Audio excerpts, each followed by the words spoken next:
السلام علیکم ناظرین، آپ دیکھتے ہیں ہم سوشل ایشوز کے حوالے سے بات کرتے ہیں اور ہمارے معاشرے میں جو ہو رہا ہے اس کی عکاسی کر کے آپ لوگوں تک پہنچاتے ہیں۔ آج بھی ایک ایسی بیٹی موجود ہے، تو آئیے ان سے جانتے ہیں ان کے معاملات زندگی۔ السلام علیکم۔ وعلیکم السلام۔ اچھا، مجھے بتائیے گا کیا مسئلے مسائل، کیا پریشانیاں ہیں زندگی کی جن کی وجہ سے آپ پریشان ہیں؟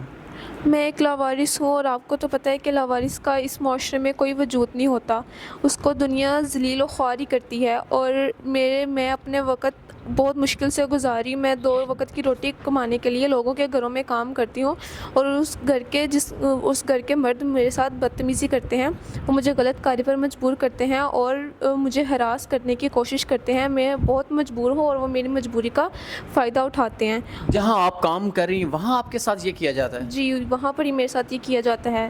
ناظرین، ہماری سوچ کا عالمیہ دیکھ لیں کس حد تک گر چکا ہے۔ جہاں یہ بہن کام کرتی ہیں وہاں جو مالک ہیں وہ ان کے ساتھ غلط کاری کی کوشش کرتے ہیں، ان کے غلط ان پہ نگاہ ہے۔ ہماری مجبور بیٹیاں اس معاشرے کی اپنی مجبوری کے تحت 2 وقت کی روٹی یا اپنے نظام زندگی کو سروائیو کرنے کے لیے کام کرتی ہیں، لیکن وہاں بھی غلط نگاہ سے دیکھا جاتا ہے۔ تو اب آپ کیا دیکھتی ہیں کہ وہاں آپ کو بہت پریشان کیا جاتا ہے ایک نیگیٹو طریقے سے؟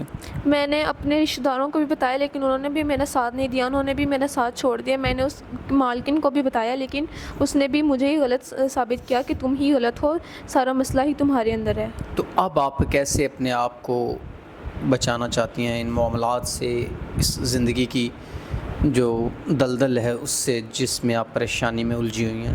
میں ایک جائز طریقے سے، ایک حلال طریقے سے اپنی زندگی آگے ایک مرد کے ساتھ بسر کرنا چاہتی ہوں، اور خوشحال زندگی کہ جو وہ میرا تحفظ کرے اور مجھے آگے ایسے کہ کوئی بھی مسئلے کا سامنا نہ کرنا پڑے۔